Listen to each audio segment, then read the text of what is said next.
Die Festung Spagnola ist eine der interessantesten Sehenswürdigkeiten von Herceg-Novi. Sie liegt auf einem Hügel über der historischen Altstadt und bietet eine herrliche Aussicht über die Bucht von Kotor. Interessanterweise ist der beeindruckende Ort bis heute nicht touristisch erschlossen.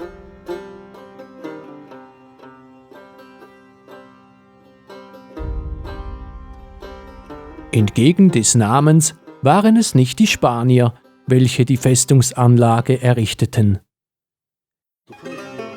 Im 15. Jahrhundert eroberten die Osmanen das Gebiet. In der Zeit ihrer Herrschaft, welche bis ins Jahr 1538 dauern sollte, errichteten die Osmanen die erste Version der heutigen Festung.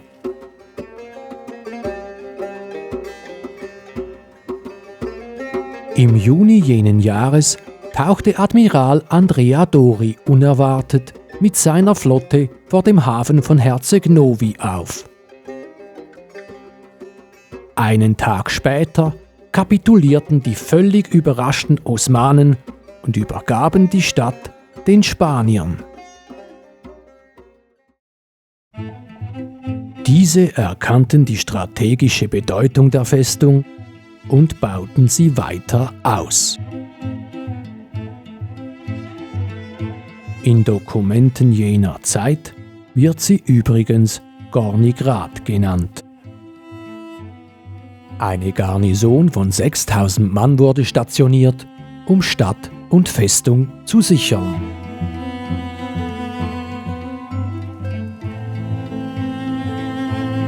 Doch die Herrschaft der Spanier dauerte nicht lange. Die Osmanen entsandten eine riesige Flotte unter dem Befehl von Admiral Hayruddin Barbarossa in die Gewässer vor Herceg-Novi. Nach langer und schwieriger Belagerung gelang es diesem schließlich, 9 Monate später die Stadt zurückzuerobern. Unter den alten neuen Herrschern erlangte die Festung ihre heutige Form. Damals galt sie als uneinnehmbar.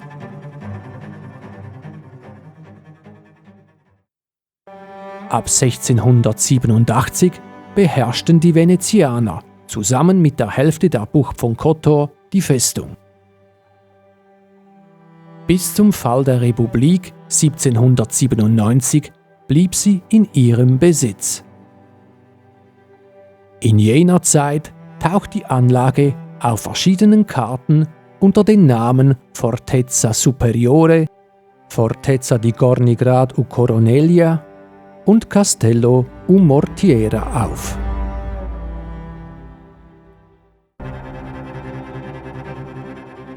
Im Jahr 1806 fiel Napoleon mit seiner Armee über die Gegend her. Zusammen mit 4000 russischen Soldaten beschossen die einheimischen Truppen die Franzosen von der Festung aus. Diese machten zwar Geländegewinne und kamen bis vor die Wehranlage, konnten sie jedoch nicht einnehmen.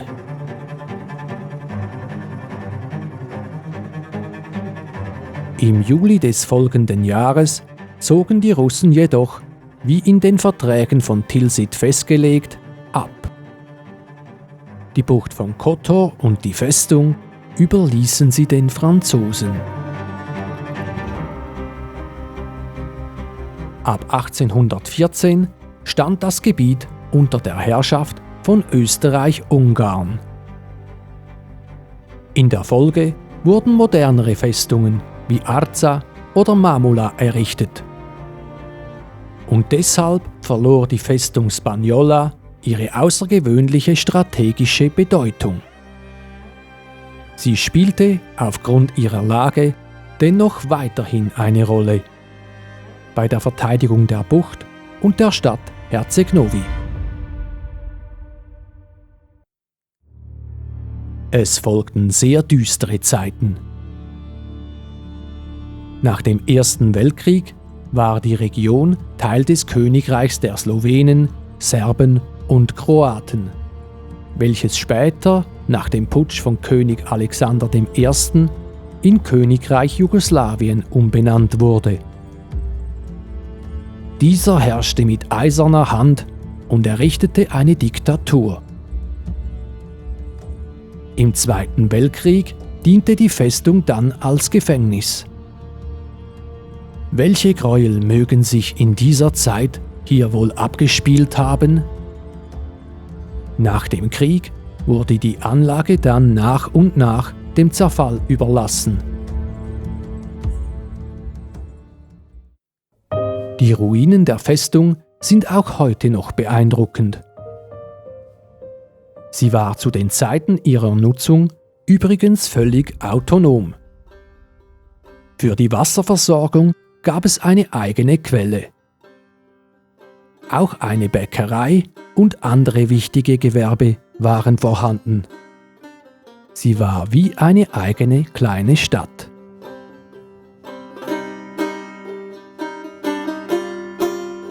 Zwischen Spagnola und den anderen zwei Festungen der Stadt, Canlicula und Forte Mare, gibt es ein unterirdisches Gangsystem, welches heute allerdings teilweise eingestürzt ist. Wie alte Bewohner von Herceg-Novi berichten, soll es in den 1970er Jahren jedoch noch weitgehend intakt gewesen sein. Viele gelangten in ihrer Kindheit in die Gänge.